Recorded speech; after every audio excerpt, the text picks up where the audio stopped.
देश में कोई बड़ा बदलाव करना हो तो सबसे पहले उसकी शिक्षा नीति को बदलना चाहिए और आज इसकी शुरुआत हो गई है। भारत सरकार के मानव संसाधन विकास मंत्रालय ने आज इस नई शिक्षा नीति की घोषणा की है। इसलिए आज हम आप सबको बताएंगे कि इससे देश के तमाम छात्रों, उनके परिवार और उनके माता पिता के जीवन में अब क्या क्या बदलाव आने वाले हैं। अगर आप छात्र हैं या किसी छात्र के माता पिता हैं तो आपको ये सारी जानकारियां बहुत ध्यान से सुननी चाहिए और अगर आप चाहें तो नोट भी कर सकते हैं। तो अब आपको बड़े बड़े बदलाव बताते हैं। अब तक भारत की स्कूली शिक्षा व्यवस्था 10+2 के फॉर्मेट पर चलती थी, लेकिन अब इसे 5+3+3+4 के फॉर्मेट में बदल दिया गया है। इसके तहत स्कूल के पहले 5 वर्षों की पढ़ाई फाउंडेशन स्टेज मानी जाएगी, यानी इस दौरान छात्रों के लिए मजबूत नींव तैयार की जाएगी। इसका करिकुलम NCERT द्वारा तैयार किया जाएगा और इसमें प्री प्राइमरी के 3 वर्ष और पहली और दूसरी कक्षा का एक वर्ष शामिल होगा, यानी प्री प्राइमरी के 3 साल और फिर पहली और दूसरी कक्षा के 2 साल। इसके तहत बच्चों को खेल कूद और अलग अलग गतिविधियों के जरिए पढ़ाई कराई जाएगी, यानी इन कक्षाओं के छात्रों के लिए किताबों का बोझ अब पहले जितना नहीं होगा। इसलिए हम कहेंगे कि जो छोटे बच्चे अब स्कूलों में जाएंगे और अपने शिक्षा की यात्रा को आरंभ करेंगे वो बहुत किस्मत वाले होंगे। इसके बाद अगले 3 साल यानी तीसरी कक्षा से 5वीं कक्षा तक की पढ़ाई के दौरान छात्रों को भविष्य के लिए तैयार किया जाएगा। इसके तहत छात्रों का परिचय विज्ञान, गणित, कला, सामाजिक विज्ञान और ह्यूमैनिटीज जैसे विषयों से करवाया जाएगा। इसके अगले 3 साल मिडिल स्टेज माने जाएंगे और इसमें कक्षा 6 से लेकर कक्षा 8 तक के छात्र शामिल होंगे। इस स्टेज में छात्रों को तय पाठ्यक्रम के मुताबिक पढ़ाया जाएगा और इसके बाद 9वीं से 12वीं कक्षा तक इस फॉर्मेट की 4 वर्षों वाली आखिरी स्टेज होगी।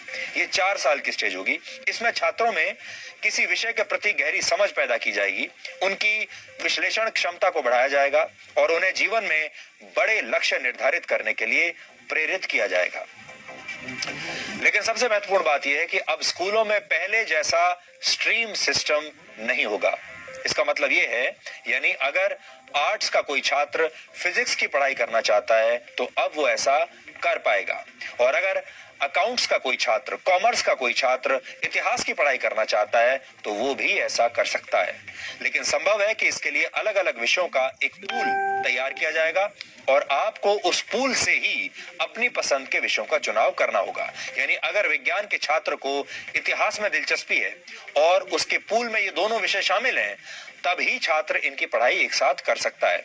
हालांकि अभी इस पर पूरा स्पष्टीकरण आना बाकी है, लेकिन पहले की जो व्यवस्था होती थी, हमारे यहाँ 3 स्ट्रीम्स मानी जाती थी, या तो आप साइंस लेते थे या कॉमर्स लेते थे या आर्ट्स यानी ह्यूमैनिटीज लेते थे। और अगर आपने ह्यूमैनिटीज लिया है तो आप साइंस नहीं पढ़ सकते, अगर आपने कॉमर्स लिया है तो भी आप शायद साइंस नहीं पढ़ सकते, साइंस लिया है तो ह्यूमैनिटीज नहीं पढ़ सकते।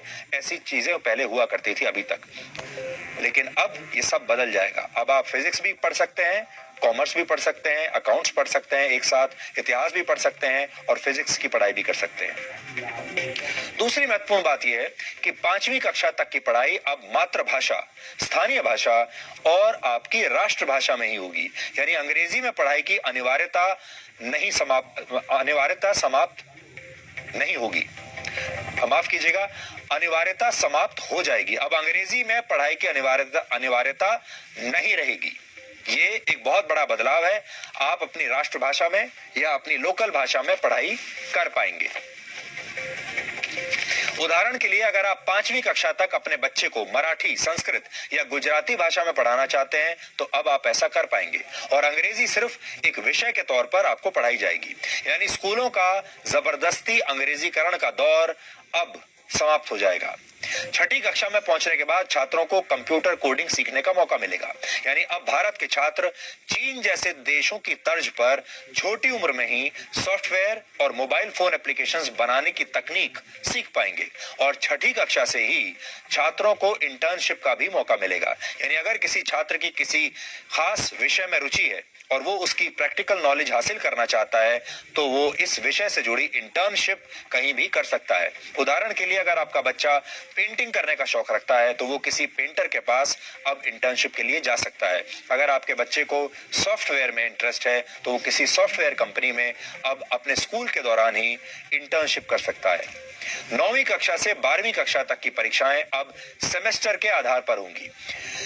एक साल में 2 सेमेस्टर होंगे और हर 6 महीने पर एक परीक्षा होगी और दोनों सेमेस्टर्स के अंकों को जोड़कर आपकी फाइनल मार्कशीट तैयार की जाएगी।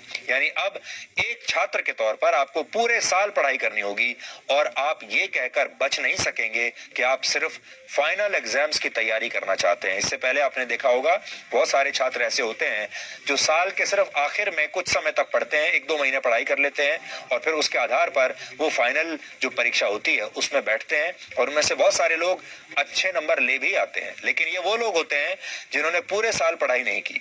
अब आपको पूरे साल पढ़ाई करनी पड़ेगी। इसके अलावा बोर्ड की परीक्षाओं को आसान बनाया जाएगा और इसमें छात्रों की क्षमता पर ज्यादा ध्यान दिया जाएगा। रटने की क्षमता नहीं, समझने की क्षमता पर ध्यान दिया जाएगा। ट्यूशन और कोचिंग क्लास के जरिए रट्टा लगवाने की आदत को समाप्त कर दिया जाएगा। बोर्ड परीक्षा देने वाले छात्रों को अब उनकी पसंद की भाषा में परीक्षा लिखने की पूरी छूट होगी। उदाहरण के लिए अगर आप चाहें तो हिंदी या अंग्रेजी में से किसी एक भाषा में अपनी परीक्षा दे सकते हैं। छात्रों के रिपोर्ट कार्ड्स को भी अब पहले की तरह तैयार नहीं किया जाएगा। किसी छात्र को फाइनल मार्क्स देते समय उसके व्यवहार, एक्स्ट्रा करिकुलर एक्टिविटीज में उसके प्रदर्शन और उसकी मानसिक क्षमताओं का भी ध्यान रखा जाएगा। इसके अलावा रिपोर्ट कार्ड को 360 डिग्री असेसमेंट के आधार पर तैयार किया जाएगा। इसमें छात्र खुद को भी अंक देंगे, यानी अपना खुद का भी विश्लेषण करेंगे।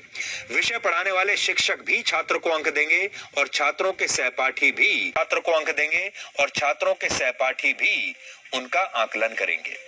कॉलेज में पढ़ाई करने वाले छात्रों के लिए भी इस नई शिक्षा नीति में बहुत सारे बदलाव किए गए हैं। इसलिए जो छात्र अब कॉलेज में इसके बाद जाने वाले हैं वो भी ध्यान से अभी देख लें।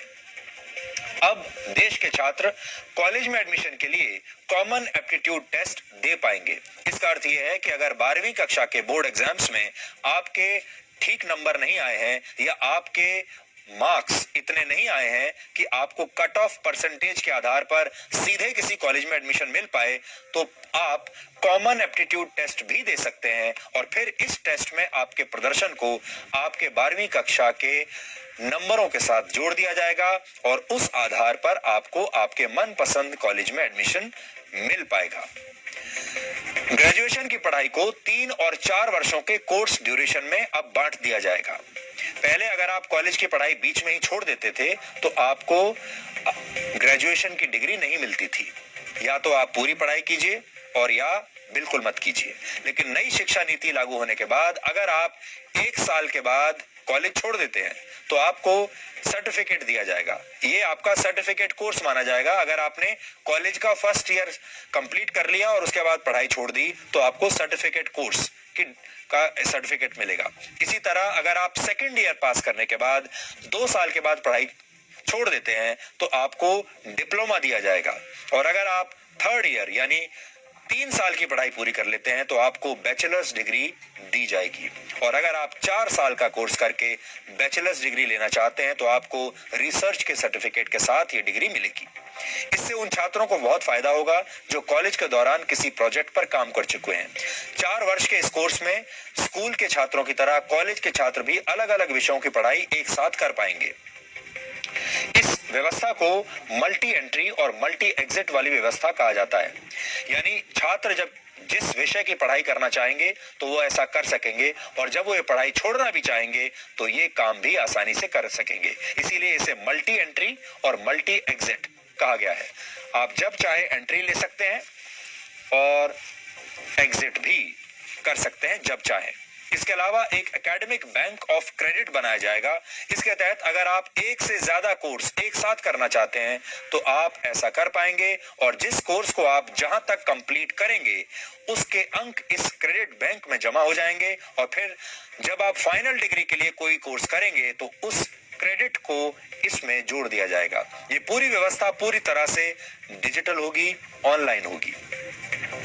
मानव संसाधन विकास मंत्री रमेश पोखरियाल निशंक और उनकी टीम ने इस नई सो गाइस, तो आज का दिन बहुत ही इंपॉर्टेंट है हमारे लिए। मैंने ये आपके साथ शेयर किया, आप अपने फ्रेंड्स के साथ ज़रूर शेयर करें ताकि वो भी इस बारे में अलर्ट हो जाए और उन्हें भी पता चल जाए। तो गाइस, आपको कैसा लगा, और अगर अच्छा लगा ऐसे इन्फॉर्मेशंस के लिए हमारे चैनल को सब्सक्राइब कर दीजिए।